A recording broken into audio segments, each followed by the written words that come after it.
se réfère à Yesod dans le verset David prit 5 pierres lisses du torrent. Naala Beli Metzarim, c'est Bina qui est appelé ainsi. Et le sens en est que c'est jusque-là qu'arrive la clameur des chiens lorsqu'ils crient donne, donne, comme nous l'expliquerons dans la section sur les permutations. En vérité, aucune clameur, accusation, ennemi ou tourment ne peut atteindre Bina, et c'est ainsi que tous les commentateurs l'ont expliqué. Et il me semble que Metzarim soit une expression de limite. Or une chose appréhendable est dotée de limites, mais à partir de Bina et au-delà, il n'y a aucune compréhension, et elle n'est pas limitée. C'est pourquoi elle est appelée héritage sans limite car elle ne possède aucune limite. Et Tiferet est parfois appelée Naala, et le sens en est que lorsqu'elle s'élève dans Bina, alors cet héritage est appelé héritage de Jacob ton père que nos maîtres de mémoire bénis ont expliqué par, c'est un héritage sans limite. Et dans le Zohar sur la paracha Ukat, il est expliqué à propos du verset bonne et la sagesse avec un héritage que l'héritage c'est Tzadik qui est Zodolam et qu'elle est appelée Naala car c'est le Shefa qui descend depuis Tiferet vers Malkout, c'est-à-dire l'héritage de Malkout. Et ce qu'il est dit ici c'est que cette appellation lui est empruntée mais qu'elle n'en est pas le principe. Nima, c'est Yesod qui est appelée corde, tout comme elle est appelée colonne vertébrale. Et il est dit d'elle. Il n'existe entre les os supérieurs et les os inférieurs que l'épaisseur d'un fil. Et elle est appelée corde car c'est le veau, et c'est d'elle que dépendent les cordes du luth car le luth c'est Malkout alors que les cordes ce sont les colonnes que forment les 5 séphirotes qui dépendent de Ezed à l'image de Tiferet. Et c'est d'elle que proviennent la mélodie du luth, grâce à ce qui est prodigué par les cordes qui sont au nombre des séphirotes et des branches qui se trouvent dans Yesod et ceci en fonction du luth, parfois avec 7, parfois avec 8 et parfois avec 10, cordes. Il est dit dans les Tikkunim qu'il s'agit de Yesod lorsqu'elle se trouve au-dessus de Nezayod, et elle est appelée Né car elle se dresse au-dessus d'elle comme un étendard. Naal, lorsque Métatron recouvre et revêt la Shekinah, il est appelé Naal, et nous avons expliqué en détail ce sujet dans la section sur la Tzilut, Beria, Yetzira et Asya. Nahar, c'est Métatron qui est appelé Nahar, et le sens en est qu'il agit en domestique devant la Shekinah. Car c'est grâce à lui qu'elle partage la nourriture à toutes les factions d'anges et au monde terrestre. Et à propos du verset j'ai été un jeune homme et je suis devenu vieux, il est dit dans la Guémara. Ce verset, c'est le prince du monde qui l'a prononcé, et il est appelé Nahar lorsqu'il agit en domestique. En vérité, il agit parfois en vieillard, et c'est lors que Malkout se trouve enfermé en son sein. Et c'est pourquoi lorsque Eliezer alla chercher Rebecca, il fut appelé le plus ancien serviteur de sa maison. Et la Shekinah est également appelée Nahar par le secret de Nahar et Nahara. Et elle est appelée Nahar lorsqu'elle n'a pas encore reçu le mal, comme nous l'avons expliqué dans la section sur l'ordre de la Tzilut. Et Yesod est également parfois appelé Nahar selon son nom, car tout comme la femelle prend parfois le nom du mâle, de même le mâle prend parfois le nom de la femelle. C'est ainsi que cela est expliqué dans le Zohar sur la paracha Vayeshev. Et les 2 chérubins inférieurs, Métatron et Sandalphon sont parfois appelés les 2 jeunes hommes. Et les chérubins supérieurs, Netzayod, le sont également car ils se font face lorsque la Shekinah s'élève. Et les Netzaïm sont appelés jeunes hommes car ils servent au-dessous de la Shekinah. Et lorsqu'elle se trouve au-dessous d'eux, ils sont appelés Métatron et Sandalphon. Nefesh. Cette notion se réfère à Malkout, et c'est ainsi que cela est expliqué dans le Zohar sur la paracha Lekleka, et elle est parfois appelée Nefesh Elia comme cela est expliqué dans les Tikkunim, et il est possible qu'elle soit appelée Nefesh Elia car c'est à partir d'elle que les Nefashot sont taillées, et elle est désignée par le terme de Zeya car elle se nourrit du Shefa de la vie supérieure de Hokma puisque c'est d'elle que dépend la vie, et elle est désignée par le terme de Nefesh par le secret selon lequel elle reçoit sur elle le Ruach et la Neshama que sont Tiferet et Bina, et elle est appelée Elia car lorsque le Nefesh est attaché au Ruach de vie et à la Neshama de vie qui reçoivent la vie de Hokma, alors elle est appelée Eya. En vérité, lorsque le Nefesh se sépare de ces 2 liens supérieurs, à Dieu ne plaise, elle est dite morte. Et Rabbi Moshe a expliqué que Nefesh Eya se réfère à Yesod, mais ceci n'a pas de fondement. Et Malkout est parfois appelée Nefesh Yatira lors du jour du Shabbat, et elle en contient 10, et elle s'élève vers le haut par le secret du Shabbat des Shabbats. Et alors elle est dite supplémentaire par son élévation et supplémentaire par son illumination. De même, Malkout est appelé âme de David car il s'agit de son attribut. C'est ainsi que cela est expliqué dans le Zohar sur la paracha Teruma.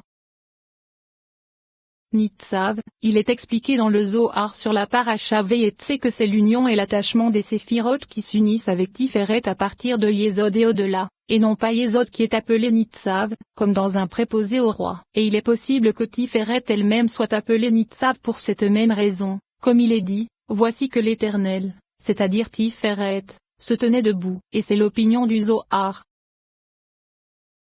Netza, nous savons déjà que c'est le 7e attribut en allant de haut en bas qui est appelé Netza, et le sens en est que c'est l'attribut de victoire du monde, et c'est pour cela qu'il est appelé Netza. Cet attribut a parfois été appelé Netza Netzaïm, et le sens en est que chaque attribut possède différents aspects, un aspect qui reçoit, un aspect propre, et un aspect qui prodigue. Et nous avons expliqué ces trois aspects dans la section quant à savoir s'il est Nesoft et Keter. Et voici que l'aspect central est le principe de Netza, alors que les deux extrémités sont appelées Netzaïm, et il en est de même pour Od et Odot. C'est pourquoi il est dit des deux dans le Zohar. Ses jambes sont des piliers de marbre car cela correspond aux 6 parties des jambes, c'est-à-dire à ces 6 aspects comme nous l'avons expliqué. Et cet attribut est parfois appelé splendeur d'Israël lorsqu'il est attaché au corps.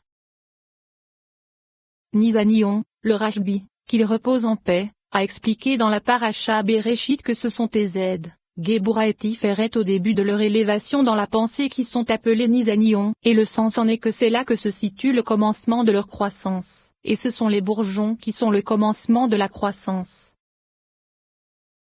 Nakam Berit, c'est Malkout qui est appelée ainsi car elle se venge de celui qui profane son alliance puisqu'il la sépare de l'ami avec lequel elle était unie grâce à l'alliance supérieure, comme cela est connu, et c'est pourquoi la vengeance de l'alliance dépend d'elle.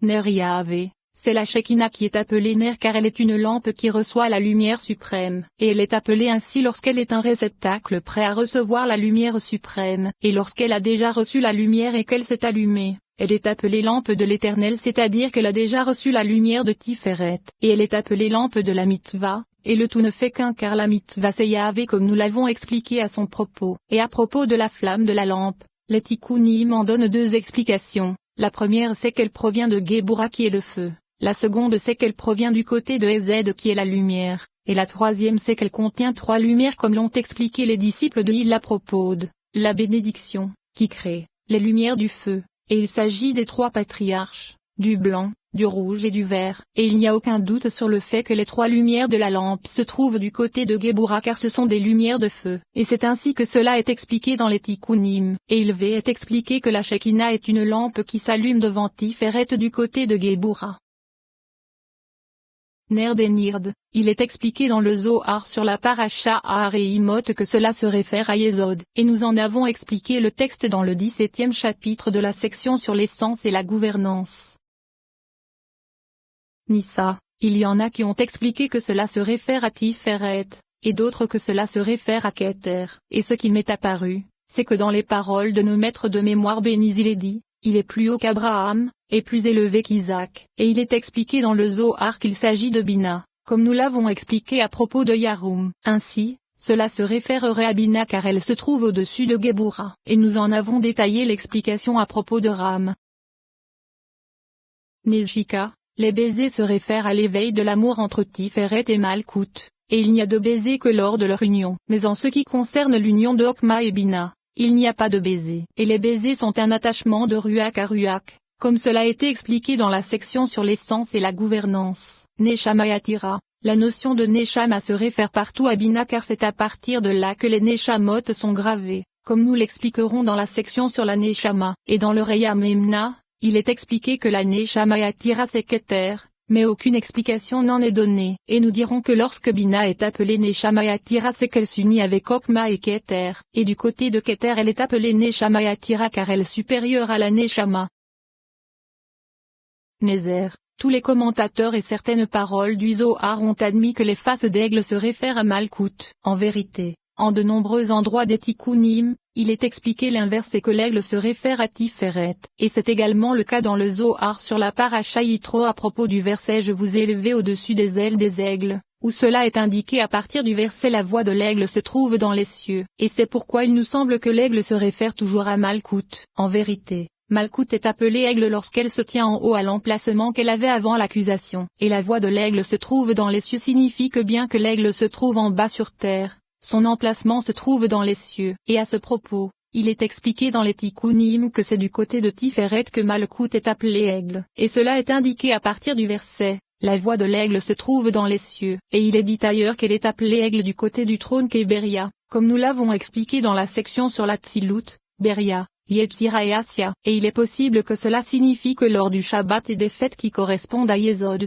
elle se revête de Beria comme nous l'avons expliqué là. Et elle est alors appelée aigle du côté de Tiferet. Et il est expliqué ailleurs que Bina est appelée grand aigle doté d'elle, et il est dit d'elle, comme un aigle veille sur son nid et se taura, et les ailes qui sont au nombre de 6 ce sont les ailes des 6 séphiroth.